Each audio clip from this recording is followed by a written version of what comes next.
Hello my friends, it's the Game Boy Geek here. At the edge of our solar system, a dark planet may lurk. Since the turn of the century, astronomers have been discovering distant objects and tracking their orbits to better understand the solar system. Some believe this evidence points to the existence of a distant, undiscovered planet. Do you have what it takes to find Planet X? The search for Planet X is a logic and deduction game for 1 to 4 players. It takes 60 to 75 minutes to play, for ages 13 and up, and published by Renegade Game Studios and Foxtrot Games. Today, we'll be doing a rule school where I'll teach you how to set up and play the game so that you don't have to read the rulebook yourself. Now, I've placed timestamps below me in the description of this video just in case you want to jump to a specific section of the rules. Well, without further ado, let's get started.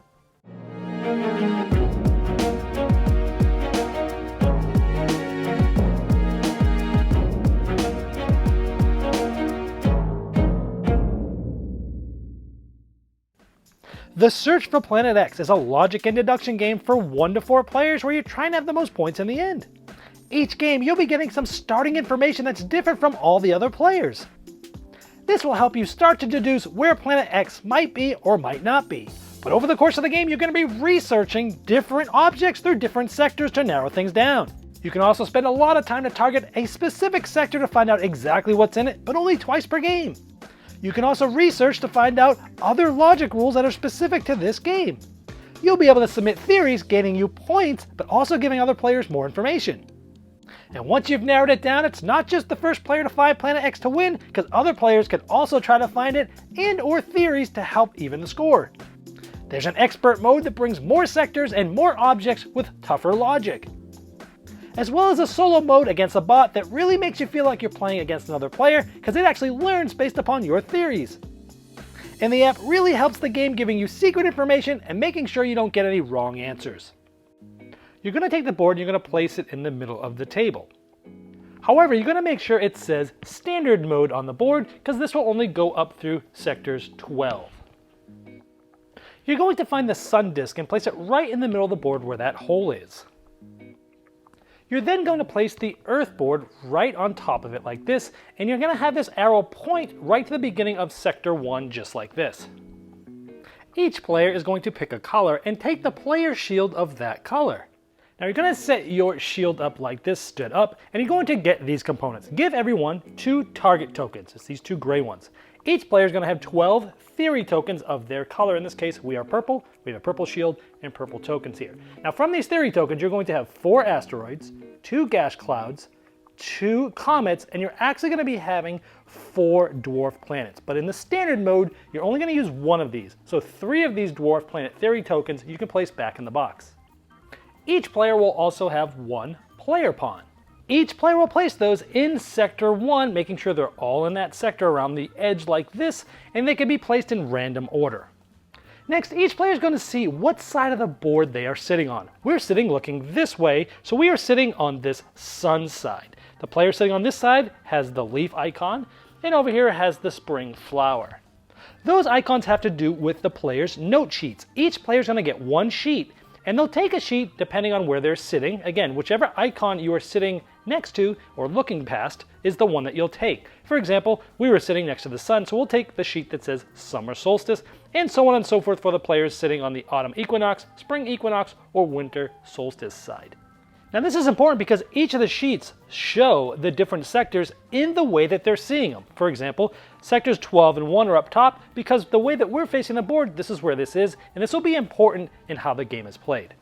Each player will take their corresponding sheet and place it behind their shield. And notice I have the theory tokens and the target tokens behind the shield as well.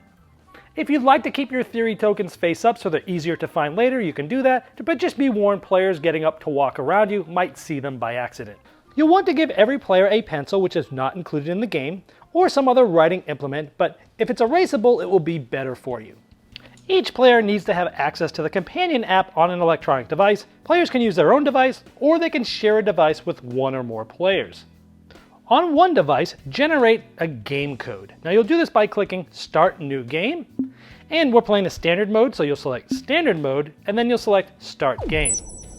Now notice this issues a game code. Now, if others are using devices as well, you will give them this code, in this case A3M2.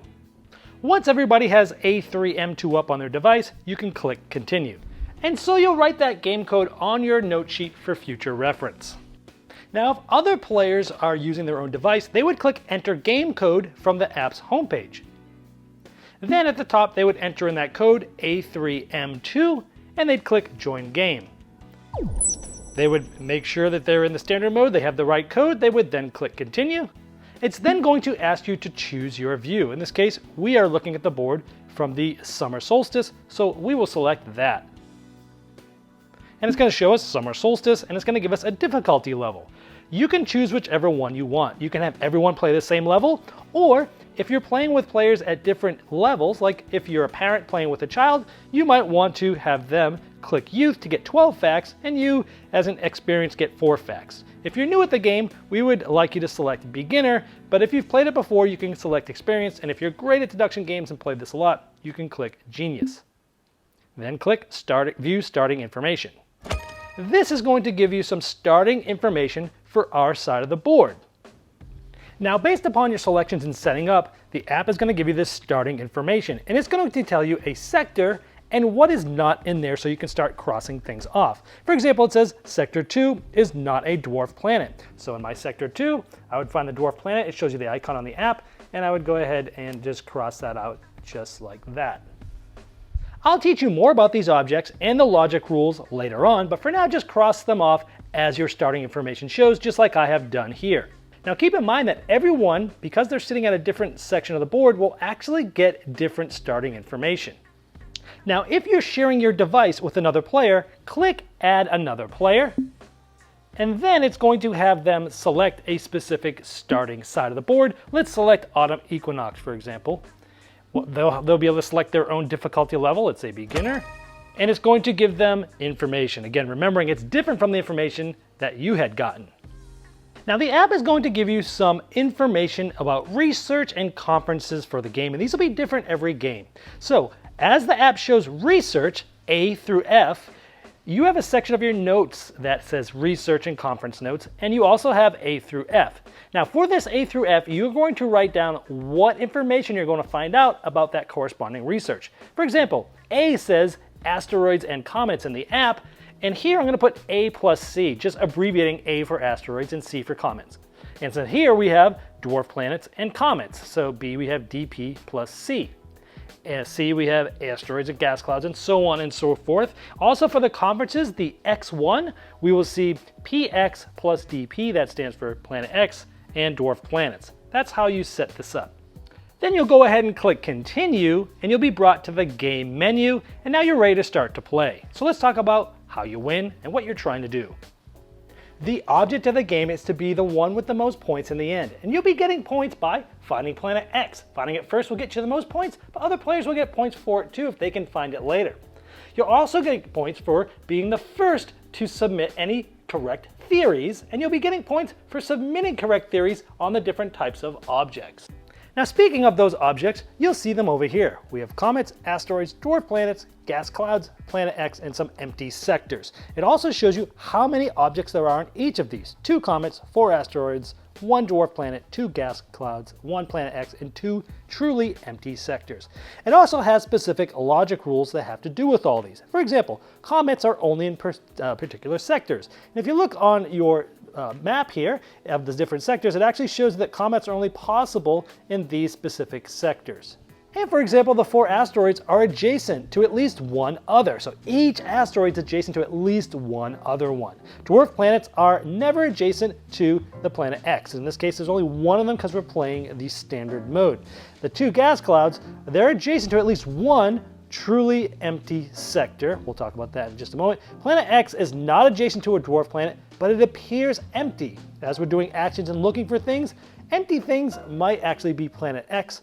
And that's why we say truly empty sectors. There's 2 of them, but Planet X will appear empty. Those are some of the basic logic rules that are in every game. Now, these research and conference notes are going to give you some new logic rules that will apply only to this specific game. Now each sector has one of each of those objects, and over the course of the game you're trying to basically deduce and rule out what isn't there using these logic rules and the ones that you'll learn through research and conference notes. Try to deduce where planet X is, also where some of the other objects are, and make correct theories about those. Now keep in mind that the back of your player's shield has this information. It has even more detail. For example, when talking about the asteroids, it actually shows you what having at least one other asteroid in adjacency to them looks like. The game is played over multiple turns, and turns are not taken necessarily in any specific order. They're taken in the order of where your player pawns are on the board. For example, we're all in the same sector here. Whoever's the furthest back will take the first turn. They'll end up moving forward to a different sector. Then it will be the yellow player's turn, then red, then blue. So it's always whoever's the furthest back, it will be their turn. So when it's your turn, you have one of 4 options. You can survey, target, research, or locate planet X. Survey is the thing that will happen most often in the game, so let's start with that one. Tap survey. Now here it's going to ask you what you're surveying for, and it's going to ask you how many sectors you're surveying for. Now you can only survey sectors that are in the visible sky. The visible sky are the sectors that you can see here. It's always going to be half the board. So sectors 1 through 6 is what this starts with, and as you can see the other numbers are covered up by the Earth wheel here. So sectors 1 through 6 is where you can survey. So let's say I wanted to survey for comets. Now at the top it tells you how much time it's going to take. So 1, 2, or 3 sectors is going to take 4 times, 4, 5, or 6 is going to be 3 times. Now in this case, I'm going to survey for comets, so I'll select the comet picture. And I'm going to say I'm going to start in sector 2, and I'm going to end in sector 5. Now these sectors are only ones that contain comets. And so I will say survey, it tells you how much time it's going to take, in this case 3. So I will go ahead and click that, and it says, first of all, we're going to advance the player pawn 3 times, and there is 1 comet in sectors 2 through 5. Now it's important to note that you're the only one looking at this app at this point in time and getting the answer, and you're not mentioning the answer to anybody. It's secret for you.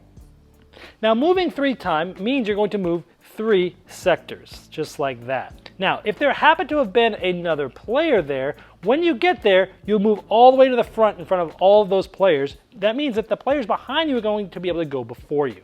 So we would then write what we did under our action. We surveyed, so we did comets, C, sectors 2 through 5, and we know that there is 1 of them. Now you can learn and find your own way of taking notes, but in this case I like to do something like, for these comets, I know that there's only 1 of them is actually there, so I put little A1, A1, A1. This tells me there's only 1 of these, and this is the first time I'm doing something like this. The A's links these together. Again, use your own sort of nomenclature, but I like to do additional notes. Now on other players' turns, it's good to write down what they are doing. Are they surveying? Are they researching? Write it down. You won't know what the answer is because everything's secret, but you'll know what they're doing, and if they submit theories later, which we'll go over, you'll be able to deduce things from this. So we've taken a turn, we've moved our pawn up time, and now we'd see if we need to rotate the Earth board, and we look at the sector that this is pointed to. If there are still pawns here, it does not move. We'll show you what happens when this moves later, but since it's not moving, it's this next player's turn. It's going to be yellow. It's always the furthest pawn back in the sector closest to the the Earth board arrow there. However, let's say it's our next turn and we want to target. Remember, you were given 2 of these target tokens. You can only use them twice throughout the game. We would spend 1 of these. It would go back to the box. Now keep in mind, targeting a sector only is available in the sectors that are in the visible sky. So in this case in the app, we're going to tap target. And we're going to select which sector. Essentially, you're going to be able to see exactly what is in one sector. In this case, we select sector 3. And target shows you you're going to be moving 4 times. Targeting always does that. We'll go here. Now, again, it tells you to advance your player pawn 4. And there is a comet in sector 3. So we'd make a note. Again, we targeted sector 3. It is a comet. And so we know that this comet is in sector 3 is correct. So what I've done is I've circled the comet in sector 3, which means that there's nothing else in that sector because there's always just one specific thing in any sector.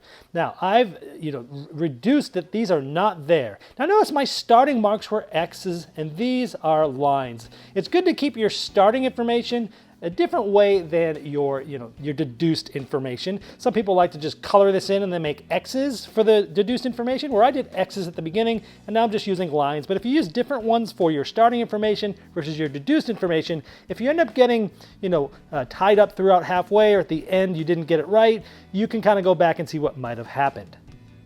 Now remember, earlier we knew that there was one comment within sectors 2 through 5, and since we found this, and we made our little note here that these were linked and only one of them were it, not only could we deduce that nothing else was in here, but we also was able to cross off the other 2 comments, which means there's only one comment left because we found one of the 2 here, and one of the other 2 comments are right there. So in our next turn, maybe we want to research and we want to learn more about comets, and we could either look at asteroids and comets, or we could look at gas clouds and comets here. Now, we've got some information on some gas clouds at the beginning, so let's do this. Let's do Research E. Now again, it would be somebody else's turn now, but we're just kind of showing you what research is like. So we're going to select Research, which is only one time, and we are going to do Gas Clouds and Comets D. Again, we'd advance our player upon 1. It says every gas cloud is directly opposite a comet. Now, as a reminder, you must choose a different action on your next turn. You cannot take the research action twice in a row. And so I wrote that information here. I said every gas cloud is directly opposite a comet. So we come over here, we knew this was a comet, so we know that there's a gas cloud directly opposite from that sector, so we circled this, and we ruled out all that other information. And since we know the other comet has to be here or here, that means the only other gas cloud has to be directly opposite from here, or directly opposite from here. So I've crossed out in places that can't be, and I linked those other 2's together again, saying only one of these things is true, but I linked it with a B because I already used A. I just go sort of in order there. So let's talk about rotating the Earth board. Remember, you take a turn, you move your pawn, and then possibly move this board. If the sector that is right next to it is empty, meaning there's no pawns up here, you'll slide it over to the next one, and you'll look again. If this is empty, you'll slide it here, and now there is a pawn here, so we'll stop. It's now going to be the blue player's turn. However, let's say the blue player was further ahead. We would spin it again. Now, we see this icon. Anytime this comes in contact with this icon, there is time to submit a theory. In the theory phase, players are going to decide whether they want to submit one of their theories or not. In this standard mode, you'll be selecting 0 or 1. All players will put their hand down outside of their shield, and at the same time, once everyone has it, they will reveal either 0 or 1. You do 0 to bluff and throw people off whether you're submitting a theory or not. Now, starting with the player whose pawn is the furthest back, meaning they're going to have the next turn, if they submitted a theory, they will place it. Now, it's always face down, and they will place it in the furthest spot out. It has a little plus sign. So let's say like this. Now, keep in mind, submitting theories, these sectors do not have to be in the visible sky. And keep in mind, once you've submitted a theory, you cannot move that to a different sector. And since it's face down, you can look at it at any time secretly just to remember what you put where. Then the next player, let's say yellow did it. Now, if it's in the same theory phase, which it is now, and during this theory submission, if they wanted to, they could also go in the same spot, always face down. They could have selected a different spot as well, or maybe they didn't submit anything. You'll do this for all players. Once all players have done this, you'll move all theories one spot closer to the center. And it's best to do this in sector order from 1 all the way through 12 to make sure they all get moved. Now in this case, we have no theories that have made it all the way to the center, so we'll just simply go to the next player's turn, which in this case will be purple because they're the furthest back. And keep in mind, this theory phase is happening anytime that this arrow goes all the way up to one of these icons, and there's multiples of them on the board. So let's pretend we were a few theory phases in the future, and the theory phase, everyone just placed their submittals and everything's getting moved to the middle. So these would move down, and these would move down. And again, starting with sector 1 and moving all the way through 12, if any of these have made it all the way to the center, you're going to do a peer review. The first thing you'll do in each of these sectors that has at least one theory here is you'll reveal those theories. If there's more than one in the same spot, you will reveal both of them. You do not reveal any theories further back in the chain. Now remember, sector 3 was the one that we found the comet in. The other player thought it was an asteroid. Let's see how this works. So in the app, we're going to select peer review there down towards the bottom. We're then going to select a sector. Here we're looking for sector 3. And we're going to say the object. In this case, let's first select the comet. So we'll go here and we'll say view result. And it says, correct! Sector 3 has a comet. Now, if it was incorrect, it would have said it was incorrect, and we would have done it for the asteroid as well. But if it's correct or incorrect, different things happen. Now, since everyone knows it's correct, they can make notes on their note sheet knowing that that now has a comet in it. Now, correct ones will stay right in the spot. They're going to give them points at the end of the game. Incorrect ones will get removed from the game. They don't get given back to the player. Now, the player who had an incorrect theory must move one spot forward on the time track as a penalty. Now, we look back in the chain. If any of these are face down, since we got a correct one, the rest of these will get turned face up to see if they're also correct. This one is too, so it will stay right here. And this is important to know that they stay like this, because whoever got there first is going to get some additional points at the end of the game, as you'll see. After any sector has a correct theory, no other theories may be placed here for the rest of the game. But if instead this red player placed an asteroid or anything incorrect, they would now have this removed from the game, and they would move one space on the time track as a time penalty as well. Now, if it looked like this, and we flipped only the single furthest one in that made it all the way, if this was incorrect, again, this would get removed from the game. This player would move one on the time track as a penalty. These would not move down now. It would take to the next theory phase in order for this to move down and get revealed. You only reveal the rest of them if the one here, or at least one of them, is correct. You cannot submit two identical theories in the same sector for the same object, but over the course of the game, you can submit two different theories in the same sector, assuming that that sector hasn't yet had a correct theory. After you've finished the peer review, you then move to the next player's turn. Again, it's going to be the furthest player back, in this case, red. Now, as the game continues and the Earth board rotates, you might end up coming to this X1. This is a conference, and again, we're moving up here because this is the last player here, and it's going to have a conference. So this would take us to the Planet X conference phase, so we would select that in the app, and we would say Planet X and Dwarf Planets because that's what it is for this specific game. And then it would give everybody information. This is read to everyone. So Planet X is not within 2 sectors of a dwarf planet. And of course you would then write this in your notes. Also keep in mind in the standard game this only happens once, so if this Earth board rotates all the way around again and gets to here, nothing happens. Now the last possible thing you could do on your turn is locate Planet X, and as you can see there in the app, it's the last of the 4 normal actions up top. We will select that. Now it's not just good enough to select Planet X themselves, let's just say we say 8. You also have to select what is adjacent to it on both sides. So Planet X is sector 8. We will say, let's say asteroid is in 7, and we will say truly empty is in sector 9. And we'd say locate Planet X. We would then move our pawn 5 as it shows you there, and it's either going to say correct or incorrect. So it says you did not locate Planet X. It doesn't tell you what you've gotten right, but it does say at least one piece of information you entered is correct. And again, don't forget to move your pawn 5 spots on the time track. And keep in mind, locating Planet X, that specific sector, does not have to be in the visible sky to do this.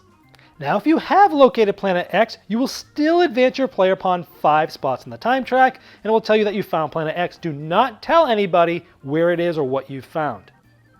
Now, this will trigger the end of the game, but you want to make sure that you do not rotate the Earth board at this time because you don't want any other theory phases to trigger. Now, the other players don't take any normal turns, and any players that are further back, let's say we were the ones that figured it out, anyone further back has a couple of options. Anyone ahead of us does nothing.